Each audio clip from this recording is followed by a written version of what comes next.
And now we're coming very much to the end of the month of Shawwal. 30th of Shawwal, or it'll be the first of Dhul Qa'dah.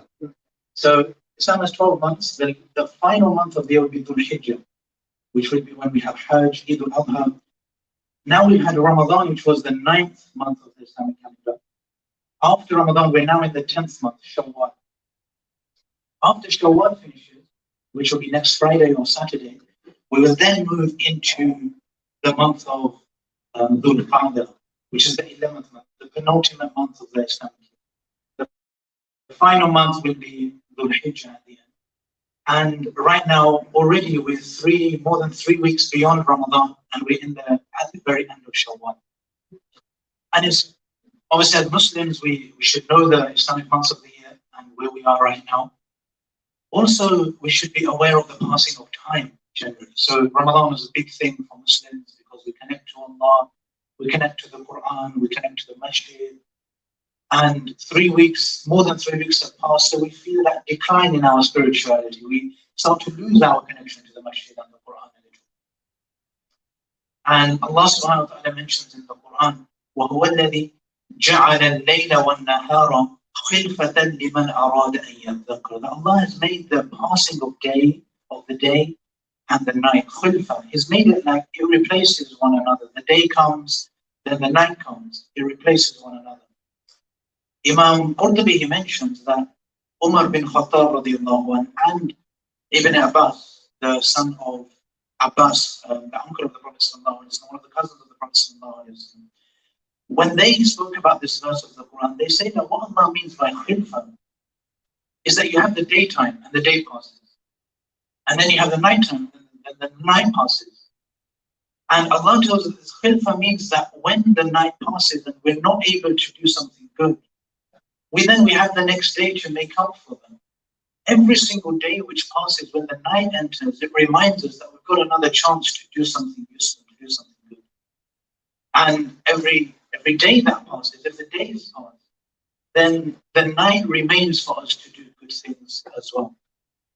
In fact, under this verse, some of the Sahaba, they were asked about this verse, and they would say that even if you were to miss the prayer of the night, you were to miss the Hajj prayer, and you weren't able to pray, then if you were to miss it at night time, because the day is a khilfa for the night, after the sun rises, make a point to pray some kind of nafil, even after the sun has risen as well. So whenever time passes, this reminds us of Allah. Allah mentions 2 reasons why the day and the night passing, why this happens. Why has Allah made the world like this? Liman arada an yadhakkar, number 1, we wake up. We have an awakening because our life is passing and we're closer to dying. This reminds us to do something useful with our lives before we die, number 1.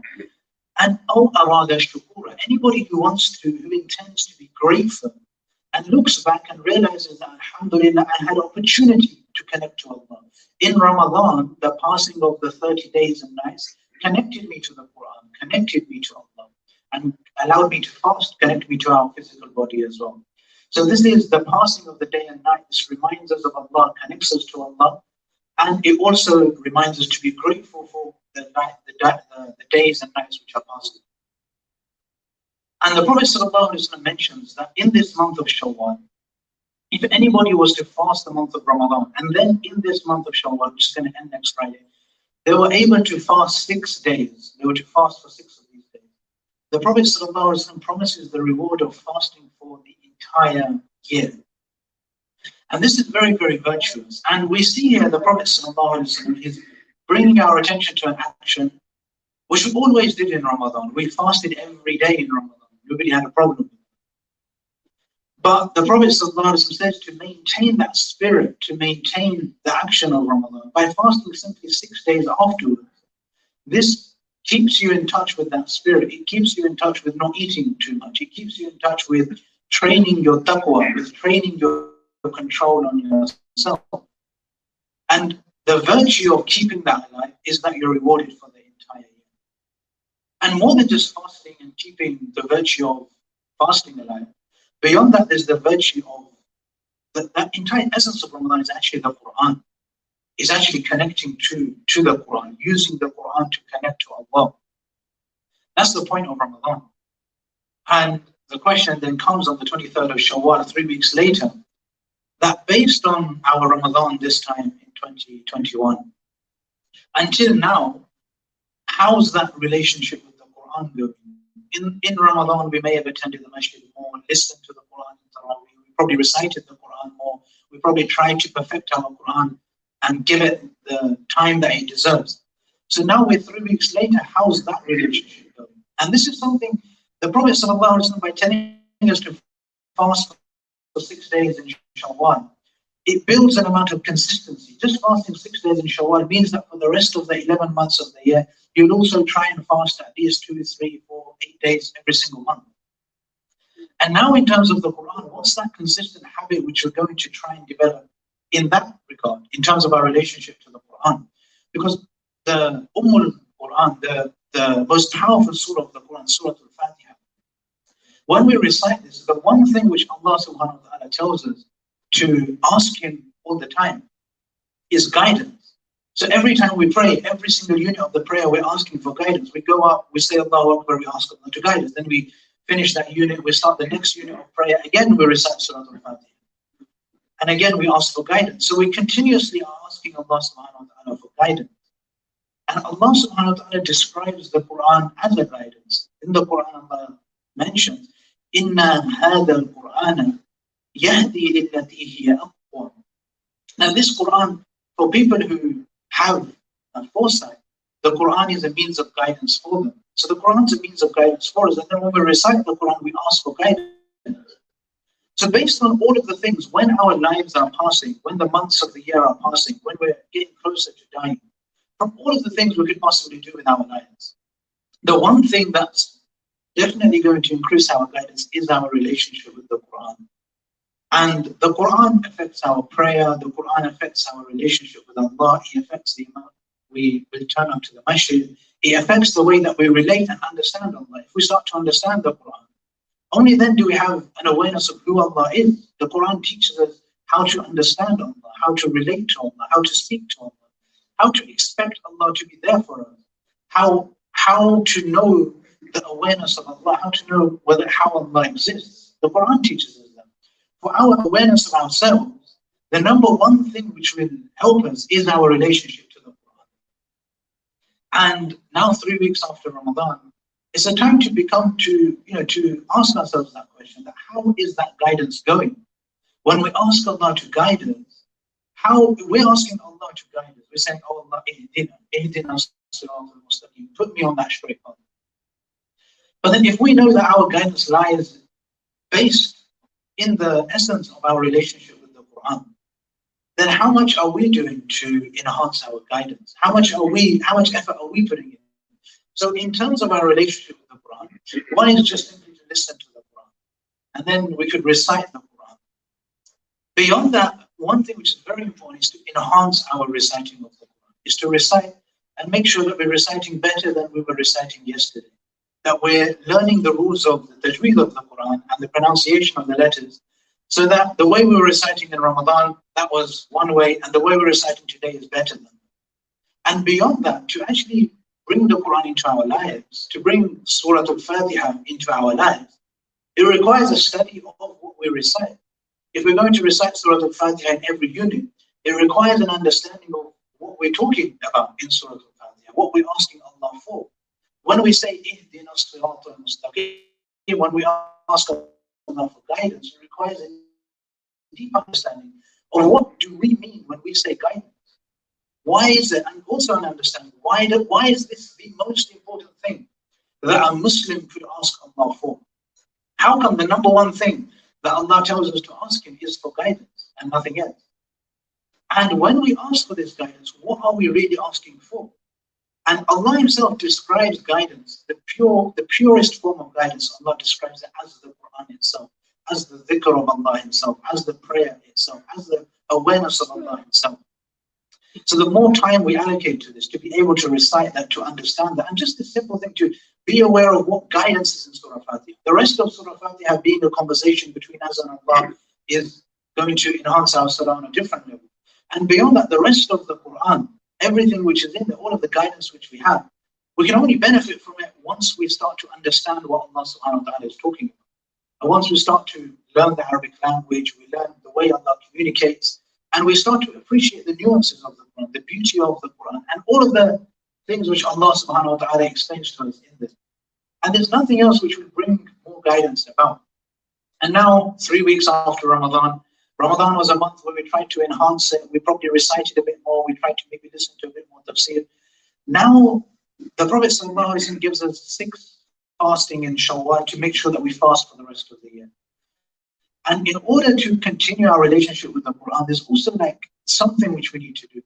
And one of the simplest things we could do is actually try and understand Surah Al-Fatiha a bit better. Like what's going on in that surah? And rather than me talking about it now, everyone should take it upon themselves to find some kind of a teacher for Surah Al-Fatiha. It could be a virtual teacher or a proper teacher or a book or something like this. And all of these things would help us bring the awareness of what Allah is trying to tell us. Why is Allah telling us to ask for guidance so much? What kind of guidance are we asking for? What are we? How does Allah teach us to speak to Him? How are we meant to address Allah? Which qualities of Allah does He bring for Himself? Allah describes Himself as the Rabb, as the Rahman, as the Rahim, as Malik of the Day of Judgment. And why does Allah choose all of these beautiful ways to describe Himself? And this is just the tip of the iceberg. When we start in terms of Surah Al-Fatiha, Ibn al-Qayyim has written a book called Madarij al-Salikin. And this is a book which is basically, in the title, he actually says this book is just to explain the power of Iyyaka na'budu wa Iyyaka nasta'in. It's a 3-volume book. Each volume has about 400 pages. In the introduction of that book, he makes the whole book is pretty amazing. But a really important point he makes there is that when you recite the Quran, the more you recite it, and the more you try and understand it, one of the ways would be to read his book. It's been translated into English quite well as well. But when you were to try and understand the Quran, the more you try and read it, the more you understand it. But the more that you understand it, the more you realize how much more there is for you to understand. And this is exactly what we understand from Ihdina. This is exactly why we continue to ask for guidance. We don't say Ihdina, yes, I'm guided. I'm now like the all-perfect Muslim. And I don't need any more guidance. I can just, go to heaven now. We ask for guidance, and then we know we'll slip up. We know there's actually more guidance beyond that. Every time we ask for guidance, we ask Allah for guidance. Allah gives us guidance. All 17 times every day, minimum, we ask Allah for guidance. Allah gives us that guidance. Allah accepts our dua. But then we still ask for guidance again in the next year, and then we get more guidance. And what Ibn al-Qayyim mentions is that the more you experience guidance, the more you experience this connection to the Quran, and the more you start to understand and deepen your relationship with the Quran, the more you actually appreciate the feeling of guidance, and the more you realize how much more guidance you actually need. So it's a bit of a dichotomy. It takes us around in a circle, but it makes us realize how deep our guidance actually is. So I pray that Allah subhanahu wa ta'ala gives us all the ability to realize that, Shawwal's nearly ended, our next Ramadan will be upon us soon, and gives us the ability to use these moments of our lives to connect with the Quran as the number one source of our guidance. The adhan has been done. Everybody is requested to pray this.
Donation boxes are coming, please. donate generously. Donation boxes are coming. Please donate generously.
So just last week Friday collection was 761.30 pence.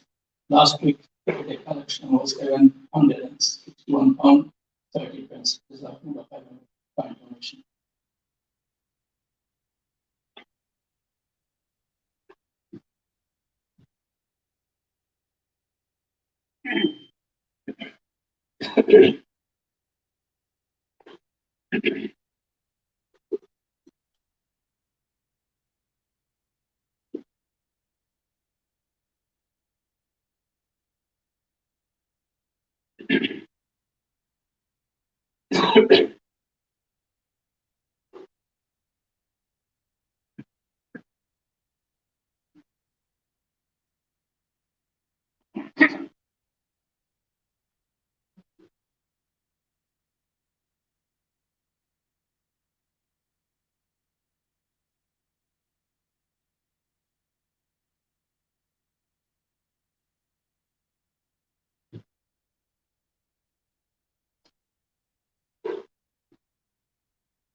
الله أكبر الله أكبر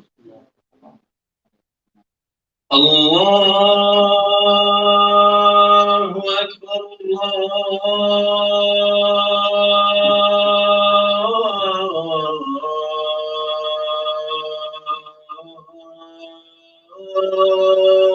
الله أكبر. أشهد أن لا إله إلا الله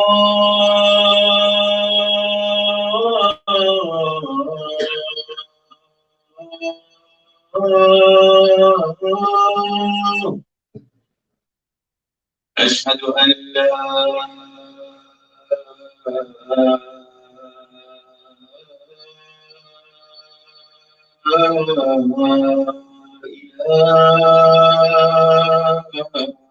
إلا الله. أشهد أن محمدا رسول الله.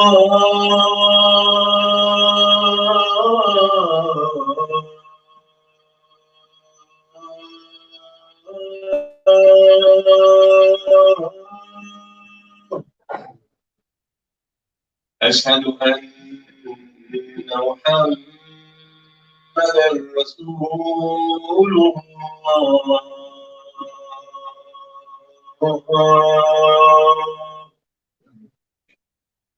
حي على الصلاة.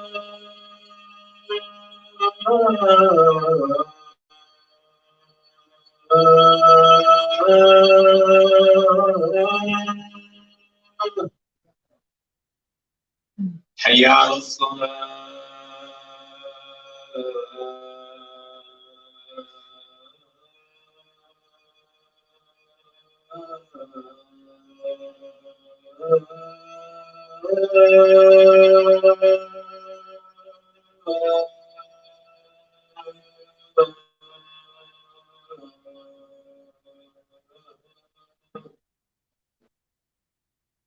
حي على الفلاح.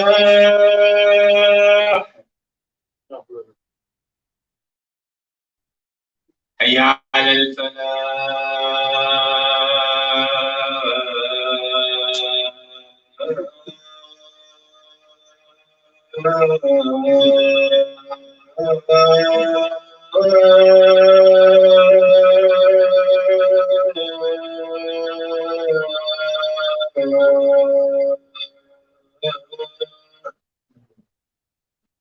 الله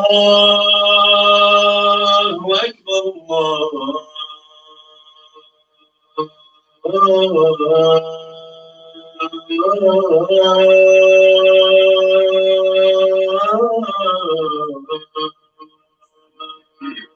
أكبر. لا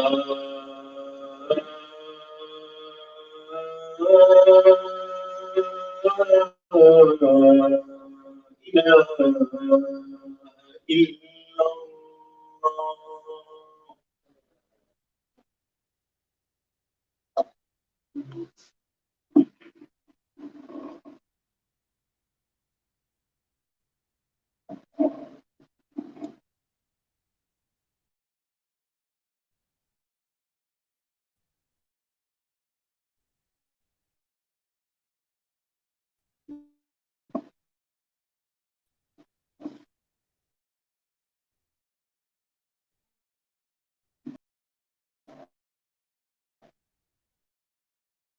إن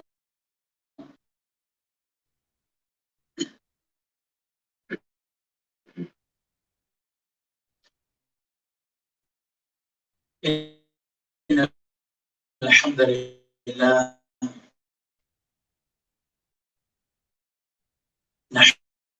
نحمده ونستعينه ونستغفره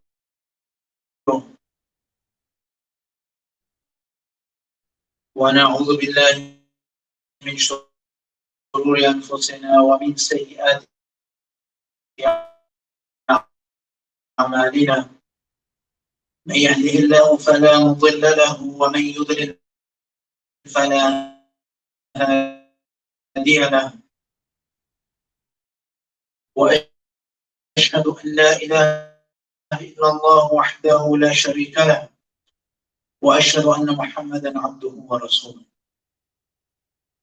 أيها الإخوة المؤمنون، إن القرآن الكريم يهدي أتباعه للحق ويأتي شفيعا لصاحبه يوم القيامة، وإتباع منهجه وسلوك طريقه سبب للسعادة في الدنيا وفي الجنة بقدر ما قرأ ورتل في الدنيا من القرآن هداية يعملون الصالحات أن وقد أمر الله عباده المؤمنين أن يمرة على أقل تقدير في صلواتهم المفروضة، وذلك في قولهم في فاتحة الكتاب اهدنا الصراط المستقيم. وسؤال الله الهداية إلى الصراط المستقيم أجل المطالب ونيله أشرف المواهب، وضرورة العبد إليها فوق كل ضرورة، وحاجته إليها أعظم من كل حاجة. ولذلك قال الله تعالى: يا أثبتوا على هذا الإيمان ولا تحولوا عنه ولا تضلوا عن طريقه. وكان أكثر دعاء النبي صلى الله عليه وسلم: يا مقلب القلوب ثبت قلبي على دينك. وروى البخاري عن عثمان رضي الله عنه وعن النبي صلى الله عليه وسلم: فعلى المسلم أن يتعلم القرآن حتى يصبح ماهرا في قراءته. قال رسول الله صلى الله عليه وسلم: الماهر بالقرآن مع السفرة الكرام البررة، والذي يقرأ القرآن أجرا. اللهم اهدنا الصراط المستقيم، صراط الذين أنعمت عليهم غير المغضوب عليهم.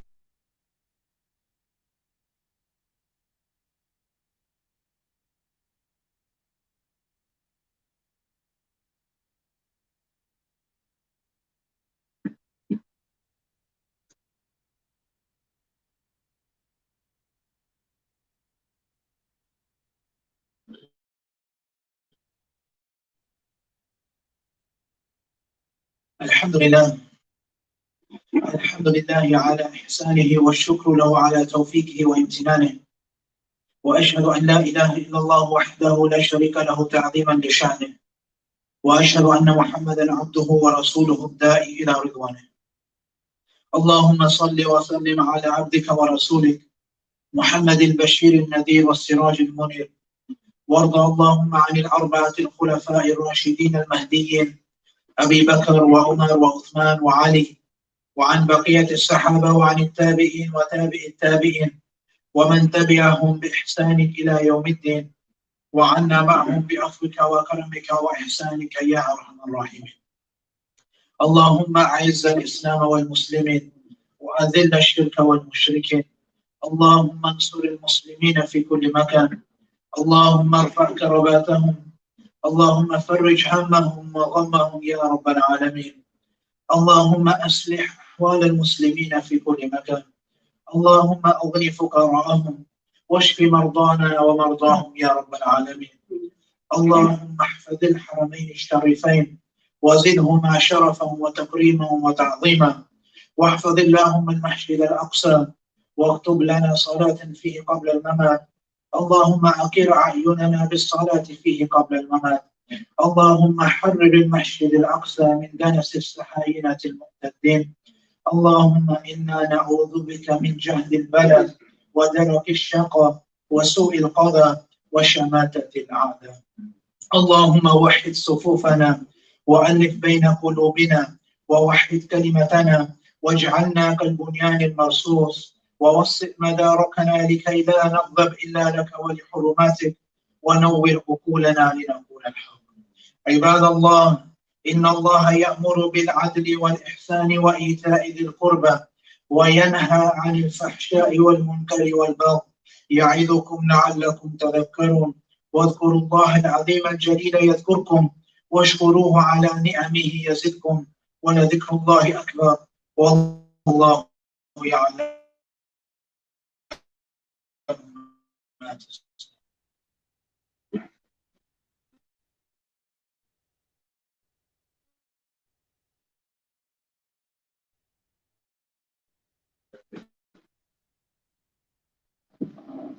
الله أكبر الله أكبر.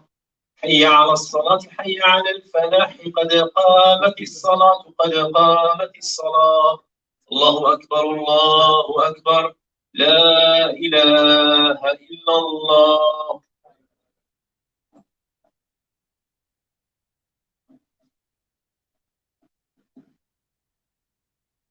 Please make sure my buttons are turned on.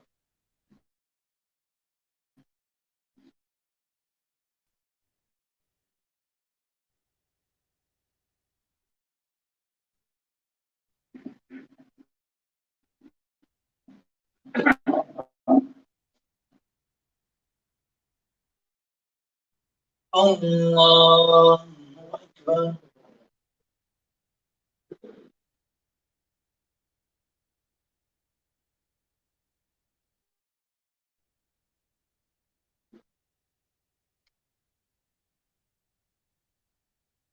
الحمد لله رب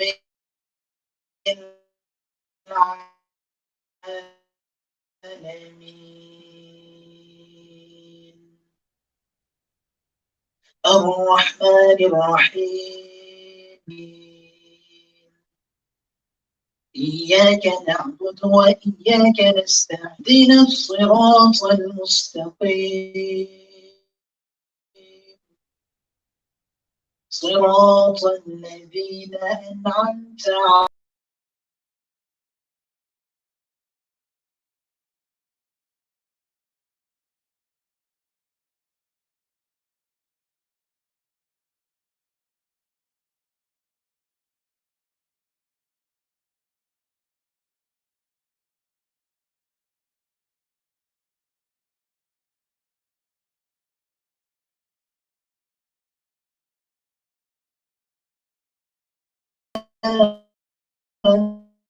من ضريع لا يسمن ولا يغني من جوع، وجوه يومئذ ناعمة لسعيها راضية، في جنة عالية لا تسمع فيها لاغية، فيها عين جارية، فيها سرر مرفوعة وأكواب موضوعة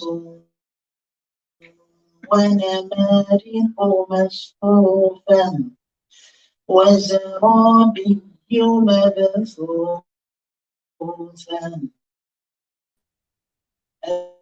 أفلا ينظرون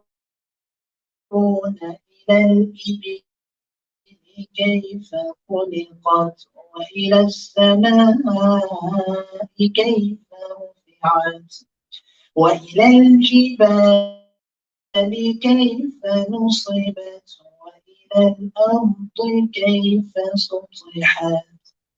فذكر إن لست عليهم بمسيطر إلا فيعذبهم الله العذاب الأكبر، إن إلينا إيابهم ثم إن علينا حسابهم.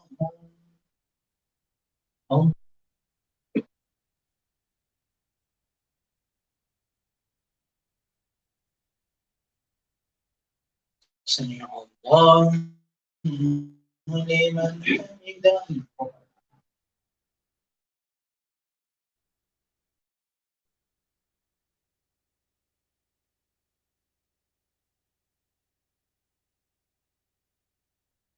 الله أكبر.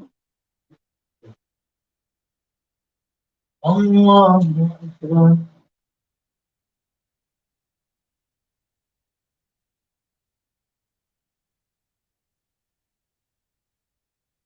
الله أكبر. الحمد لله رب العالمين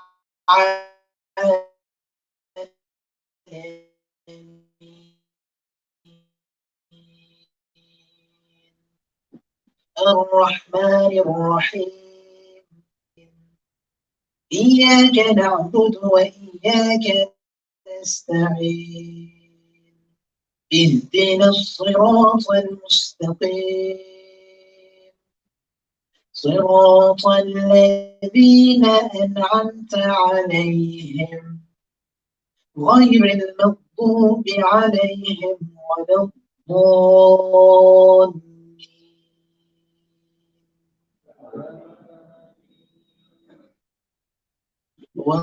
والضحى والليل إذا سجى ما ودعك ربك وما قلى وللآخرة خير لك من الأولى ولسوف يعطيك ربك فترضى ألم يجدك يتيما فآوى ووجدك ضالا فهدى ووجدك عائلا فأغنى فأما اليتيم فلا تقهر وأما السائل فلا تنهر وأما بنعمة ربك فحدث.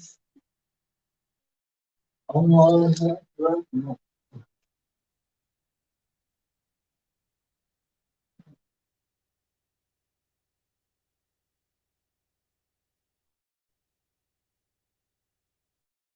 سمع الله لمن حمده.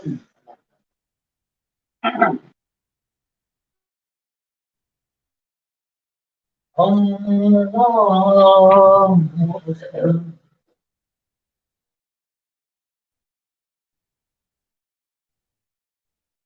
الله أكبر.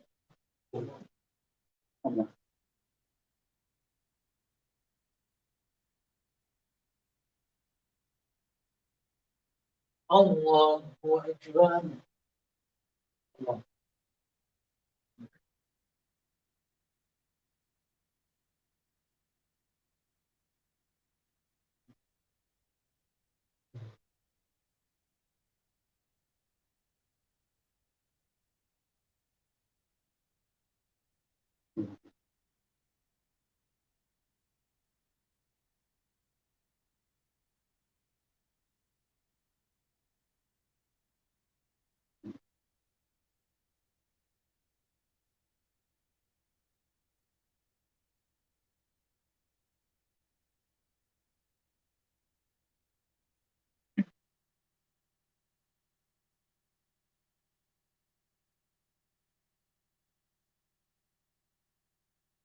السلام عليكم ورحمة الله. السلام عليكم ورحمة الله.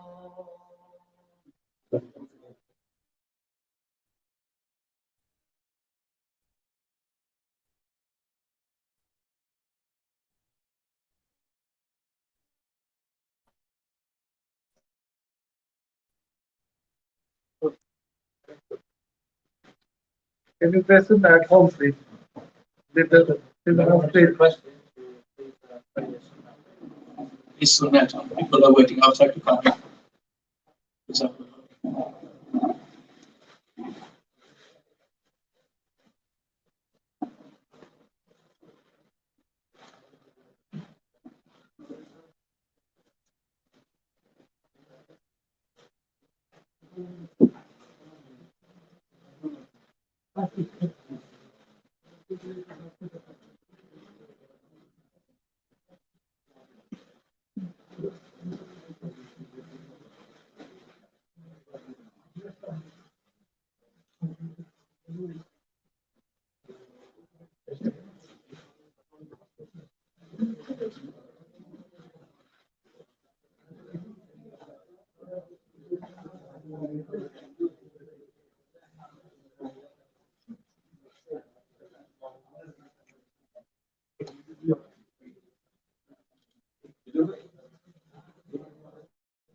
Allah